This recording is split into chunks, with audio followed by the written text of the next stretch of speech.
Bonjour à tous, j'espère que vous allez bien. On se retrouve aujourd'hui pour une nouvelle vidéo après plusieurs mois encore d'absence. Je vais vous raconter un petit peu la suite de ma vidéo sur la vérité. Si vous ne l'avez pas vue, je vous la mettrai dans le petit juste en haut. Donc comme je vous avais dit, je suis partie de l'entreprise. Donc encore une fois, je ne donnerai pas de nom, etc. pour pas qu'il y ait de soucis. Donc si vous n'avez pas vu et que vous comprenez rien, je pense que vaut mieux d'abord regarder la première vidéo que je vous aurais mis dans le petit i et regarder celle-là par la suite parce que sinon vous n'allez rien comprendre. Du coup, comme je vous ai dit, je suis partie de l'entreprise dans laquelle j'étais au mois de mai. Donc ça s'est plutôt très mal terminé en fait. Quoi vous dire à part que j'ai été extrêmement déçue parce qu'ils ont été clairs sur rien du tout, parce qu'ils ont été malhonnêtes, parce que voilà, je pense avoir fait et j'ai fait mon travail correctement. Enfin bref, du coup, j'ai rendu mes affaires. Comme il fallait, etc. Et après, je suis allée me renseigner auprès d'une avocate pour savoir un petit peu ce que je pouvais faire, s'il y avait des recours possibles, etc.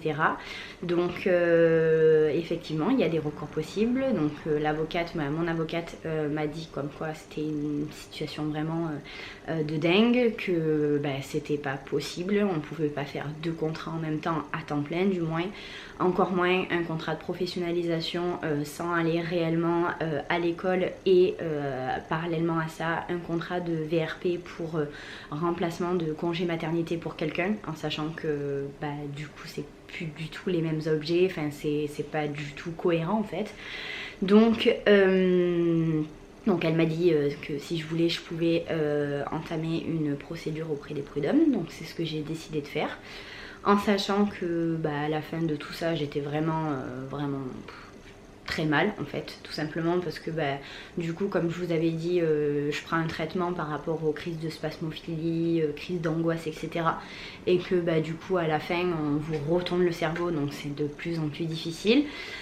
Enfin bref, du coup je laisse traiter mon avocate. On fait énormément de courriers pour savoir si réellement j'étais vraiment déclarée pour le contrat de VRP et pour le contrat de professionnalisation. Donc on se rend compte au final comme quoi j'ai été déclarée 2 fois. Je sais pas comment cela est possible, mais en tout cas auprès de l'URSSAF j'ai bien reçu un courrier comme quoi il me disait que j'avais bien été déclarée, et auprès de l'OPCA, donc qui est l'organisme, si je dis pas de bêtises, qui s'occupe des contrats de professionnalisation, j'étais bien déclarée aussi. Donc si y a double déclaration, comme pour 2 temps partiels par exemple, vous avez double salaire, et donc là c'était pas le cas. Donc on a décidé d'entamer une procédure auprès des prud'hommes parce que on a essayé de faire bien évidemment encore une fois avec mon avocate quelque chose à l'amiable. Donc elle a envoyé un courrier à l'entreprise en question qui au final nie tout en bloc, que pour eux il n'y a aucun problème, ils ont fait les choses correctement, ils m'ont proposé un CDI à la fin, le gros bordel quoi. Donc du coup je me suis dit stop, j'arrête de me prendre la tête avec ça parce que ça m'a encore une fois énormément atteint psychologiquement, physiquement, j'en pouvais plus, j'étais fatiguée, c'était juste horrible en fait à vivre au quotidien. Donc j'ai préféré la laisser elle gérer tout ça, en sachant que j'avais beaucoup de chance parce que j'ai une protection juridique. Donc je sais pas si vous savez, mais en gros c'est une assurance que vous payez à votre banque et qui va vous permettre de payer vos frais d'avocat s'il y a des litiges, etc. Pas en totalité, mais en partie en fonction de l'histoire, etc. Donc du coup ça m'aide beaucoup parce que ça peut être quand même des sommes qui sont assez importantes quand vous allez au tribunal.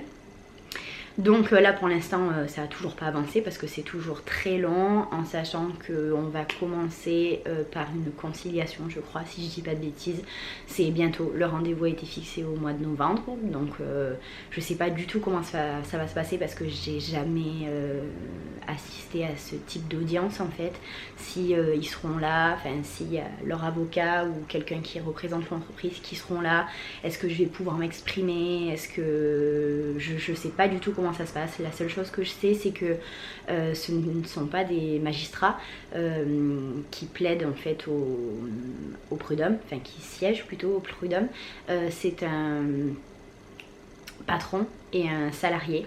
Alors que moi je pensais que c'était des magistrats, mais bon bref, voilà, donc pour vous expliquer un peu tout ce qui s'est passé, en sachant en plus de ça que ils ont essayé un petit peu plus de m'enfoncer jusqu'au bout, parce que j'ai rendu, je sais pas si je vous l'avais dit, mais le véhicule au mois de mai, donc le 15 mai exactement, donc j'ai fait un état des lieux en bonne et due forme, avec les papiers comme quoi le véhicule avait pas de soucis, qu'il n'y avait pas de problème, donc la voiture est restée sur un parking pendant 1 mois et demi. Donc moi après ça c'était plus mon problème du moment que j'avais rendu le véhicule comme il fallait. Et du moment en fait que l'entreprise a reçu la lettre de mon avocate, là j'ai reçu un autre courrier de la personne, donc de ma manager, mon ancienne manager, qui avait signé l'état des lieux et qui disait comme quoi il n'y avait pas de souci, comme quoi là, un mois et demi après, j'avais embouti la voiture, j'avais pas déclaré le sinistre, enfin bon, elle se contredisait totalement en sachant que j'avais un document en date du 15 mai qui disait comme quoi il n'y avait pas de souci quoi. Donc ça mettait encore plus des chances de mon côté pour prouver comme quoi ils étaient de mauvaise foi. Voilà, entre temps j'ai passé du coup des entretiens, dont un que j'ai réussi. Donc là depuis 3 semaines j'ai commencé dans une entreprise concurrente en fait, toujours dans le même secteur en tant que commercial dans le bâtiment. Encore une fois je vous donnerai pas le nom de l'entreprise parce que voilà, j'ai pas envie de citer de nom particulièrement. Donc pour l'instant ça se passe très bien. Le retour on va dire à la vie de salarié a été un petit peu compliqué parce que ça faisait presque 3 mois que du coup que je travaillais plus, que j'avais plus repris un rythme, que du coup mes peurs on va dire s'étaient un petit peu apaisées, mais là du coup reprendre un stress, reprendre un rythme c'était relativement compliqué. Donc là ça fait faire 3 semaines, ça va beaucoup mieux parce que je fais beaucoup de méditation, j'essaye de me dire que je vis ma vie pour moi et que si ça le fait pas dans cette entreprise, il y en aura d'autres et que c'est pas très grave, que j'essaye de faire mon maximum et que c'est tout, voilà c'est tout, on donne le meilleur de soi et puis si ça le fait tant mieux, si ça le fait pas c'est pas grave. Donc voilà un petit peu pour vous expliquer depuis ce qui s'est passé depuis 3 mois. Encore une fois je vous avais dit que voilà j'essaierai de reprendre un rythme etc, mais en fait en étant comment dire, angoissée un peu tout le temps, j'avais pas envie de prendre ma caméra, j'avais pas envie de montrer en fait cette facette de moi où j'étais pas forcément bien, en sachant voilà, que vous avez des moments qui sont extrêmement difficiles, c'est un mal-être en plus qui ne se voit pas, c'est ça qui est très compliqué pour les personnes avec qui on vit quand on fait des crises de spasmophilie ou qu'on fait des crises d'angoisse etc, c'est que c'est très compliqué à voir, à déceler et que la personne avec qui vous vivez peut pas forcément le comprendre. Donc ça a été quand même très compliqué, même si Charlie a toujours été présent pour moi, mais voilà c'est compliqué aussi pour lui de me voir comme ça, de dire putain mais elle a peur, je sais pas moi, de prendre l'autoroute, elle a peur de faire certaines choses qui au final avant étaient complètement anodines et qui maintenant sont des trucs qui sont énormes pour elle. Mais là ça va quand même beaucoup mieux depuis, sans vous mentir, une semaine en fait, où je me sens mieux avec moi-même. Je suis toujours sous traitement pour l'instant, en sachant que on a augmenté la dose des comprimés au mois d'août parce que ma psychiatre disait comme quoi ça allait faire presque 1 an que j'avais fait ma première crise d'angoisse et que c'était pas forcément normal que je ne puisse pas retourner sur l'autoroute, que je sois encore énormément stressée, etc. Donc on a augmenté un tout petit peu plus la dose, mais vraiment très légèrement, parce que je voulais pas non plus doubler. Et donc l'adaptation a été quand même un petit peu difficile au début parce que faut réadapter un nouveau traitement, etc. Ça reste quand même quelque chose qui joue sur le psychologique. Et en fait, pour tout vous dire, j'ai repris l'autoroute avant-hier, pour aller chez mes parents, un truc que j'avais jamais refait depuis pratiquement 1 an, en sachant que c'est pas très loin, hein, c'est à 1 heure de route, une demi-heure d'autoroute, et aucun stress, rien du tout, pas de bouffée de chaleur, pas de sensation d'oppression et tout, donc j'étais super contente, je vois clairement de l'amélioration. Et de retour, je pensais que c'était Charlie qui allait conduire et au final non, c'était moi. Donc pareil, pas de stress non plus, je me sens beaucoup plus détendue. J'essaye tout simplement de penser à moi et d'écouter en fait ce que ma tête me dit, ce que mon corps me dit. Alors oui, je suis fatiguée tout le temps parce que du coup quand vous essayez de vous dépasser, ça vous demande énormément d'énergie.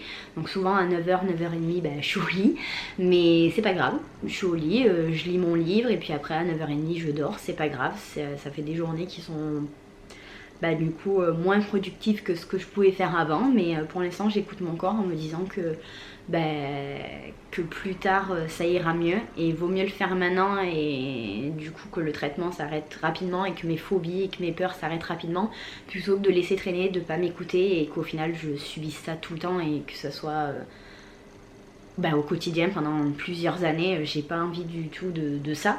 Donc voilà, je reprends un rythme petit à petit, ça va beaucoup mieux.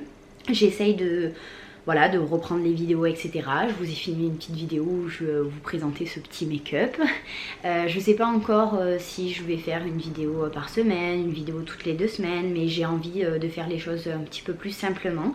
Voilà, j'ai plus envie de me prendre la tête avec vite, il faut que je prenne le 1DX, donc c'est le gros appareil de Charlie pour avoir une meilleure qualité. Je préfère me dire ok, j'ai envie de filmer maintenant, je prends mon petit G7X, je le pose là et je parle avec eux, je parle avec elles. Comme si elles étaient en face de moi en fait. J'ai pas envie de me dire voilà il faut que je prépare pendant une demi-heure, que je prépare ce que je vais dire, ce que je note tout, etc. Oui, s'il y a un scénario derrière, bien sûr, mais je préfère être transparente, être moi-même et parler juste comme ça avec vous, comme si vous étiez en face de moi là tout de suite maintenant. Voilà, écoutez, c'était juste une petite vidéo pour vous expliquer un petit peu la suite des événements, pour être totalement transparente avec vous, pour être la plus sincère possible avec vous par rapport à tout ce qui s'est passé. Et puis j'espère en tout cas que vous aurez un petit peu compris. J'espère que la prochaine vidéo sur ce petit make-up toujours naturel, si vous me suivez, c'est toujours ce type de vidéo, de make-up que je propose, vous plaira. Et puis sur ce, moi je vous fais plein de gros bisous et je vous dis à bientôt dans une prochaine vidéo.